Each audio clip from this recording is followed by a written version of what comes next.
Hi there, and welcome to my next video on my YouTube channel Unapologetic with Lorelei. I'm so lucky again today because I like filming when the sun is shining, whether it's winter, autumn, spring, summer, it doesn't matter, but I like a little bit of sunshine. And especially for me, among the trees in autumn, I love it. I don't know if you like the seasons, if you live somewhere where you have different seasons or not, but yeah, I love the autumn season and a little bit of sunshine. But saying that of seasons in your life, there was something else I was thinking about when I thought about changing the seasons. Like seasons in your life, seeing them as phases in your life. And a lot of people thought I was losing myself because I was in a toxic relationship. And I knew I was in a toxic relationship, but people thought they assumed I was losing myself, I was giving myself up, I was dimming my light, and I wasn't aware of the situation anymore. I wasn't in control anymore.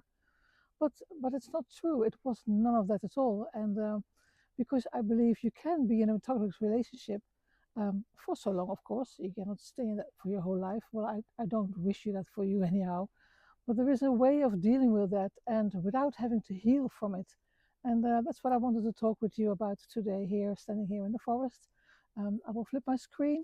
I will walk through the forest here with you and show you where I am at the moment. And I'll be talking on the topic.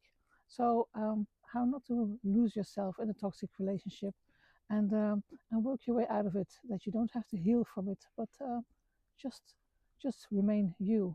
And it is possible. And well, I'm gonna flip the screen and I'll be talking more with you about it. Right, as promised, I am here on the other side of the screen. I'll be showing you around where I am at the particular moment. It's a forest. It's quite near the heathlands where I do a lot of filming as well. But today I thought this was a nice spot. The sun came out beautifully, and I like the colors, the leaves. They just light up. Whatever is left of them, they light up, and with the sunshine. And I kind of magic feeling from that.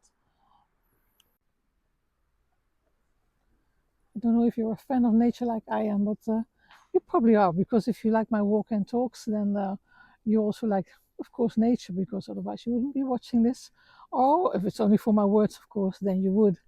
However, coming back to the topic where I was talking about earlier, um, so how I stayed awake in a toxic relationship without losing myself, and hopefully, well, hopefully you were never in a toxic relationship, or you are not, or that would be the best thing, of course. But if you are, or if you have been, or if you see somebody going through it, then these words might help somebody or might help you. And I hope it's my experiences I can share, and I hope somebody somewhere along the line it can be helpful for that person.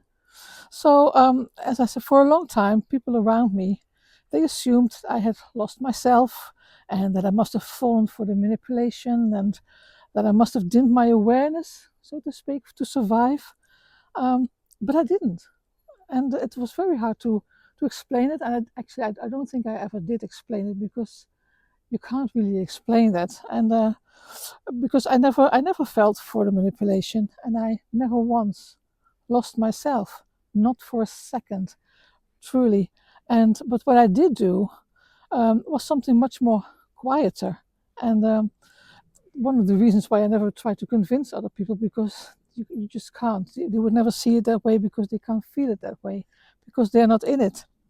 But it's something stronger, and something stronger than most people think. Something stronger, something most people never see, actually. And but I did stay awake.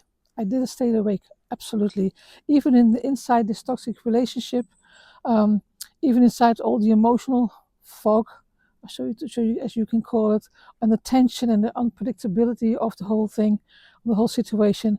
But my inner compass just stayed sharp, and well, I think it's so important, because otherwise you will get lost. So you have to stay sharp. You have to stay awake, even inside a relationship, as I said. But not, I didn't manage that to do that because I'm kind of a superwoman or a supermom, or however you want to call it. None of that. But I must say, I did have 3 children who needed a mother who wouldn't collapse, who didn't collapse.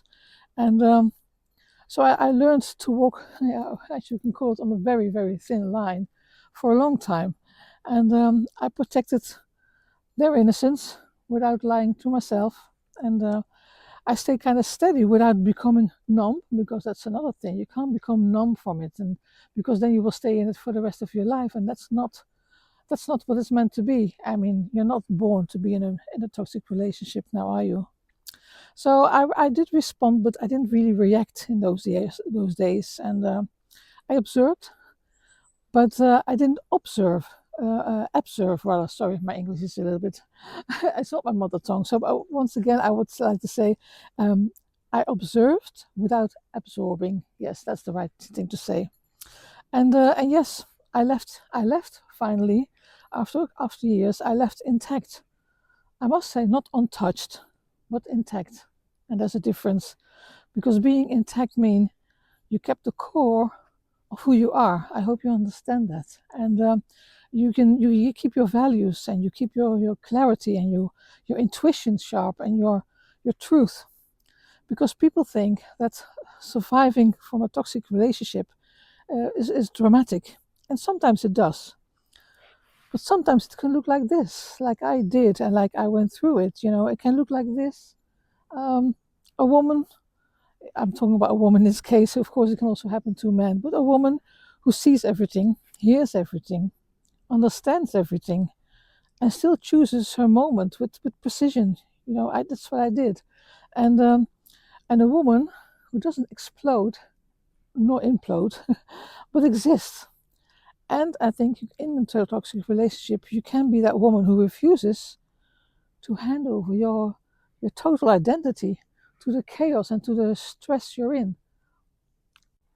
And when there are children at play, I believe it's a woman who quietly keeps her children's world as peaceful as she can, even when hers is shaking. And I kept that in my mind all of the time, to keep myself strong and sane. And so it wasn't really strength that kept me awake. It was more the responsibility and love. Responsibility for my children, and the love for my children. And of course, also my self love. And I think it's a deep knowing that collapsing would cost you so much more, and would cost your children so much more, than enduring what you have to endure for the time being. And if you're in a situation where you feel like you're walking through someone else's storm, and you're doing it awake, then you have to know this. Um, yes, you have to know this. I really hope you do that, and you can get strength from it, or you can give somebody who is going through it, you can give her strength, because you're not weak for staying aware, and you are not naive for seeing the best and the worst at the same time. And no, you are not losing yourself, and you are just preserving the part of you that will eventually walk out. And one day, you will step into a life where your awareness is no longer used as a shield, but as a gift for a new life, for a new start. And I think that's what I hope anybody who's gone through or is going through it. As I say once again, I can't say that with enough force as I can say it like this. If you know somebody, help them in this way, perhaps these words. And if it's you, then I hope these words also mean something to you, and can be helpful. I've walked this line of before I walked out of the relationship, of a marriage, and you have to take your time, and you have to choose your strength, and for sure you have to stay awake all of the time awake.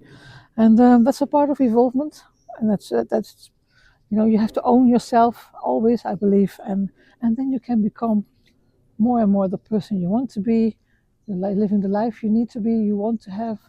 Um, yes, all of that. I hope I make sense. I'm sorry, my English is not my mother tongue, so I hope I've been stumbling over my words too much, and that you can still have still got the meaning of what I've been saying here. And by saying so, I wish you a very nice day. Stay well, stay safe, take care of yourself, take very good care of yourself and your loved ones. And if you like this video, you may always subscribe to my channel. I'll be doing daily walks and talks on many topics. And you can also give a thumbs up to let me know you liked it, you thought it was interesting, or you can even leave a comment and share your thoughts about it. whichever way you want to do, or if you don't want to do any of that at all, that's also just fine, of course. And once again, I wish you a very nice day, and I hope to see you in my next video. Bye.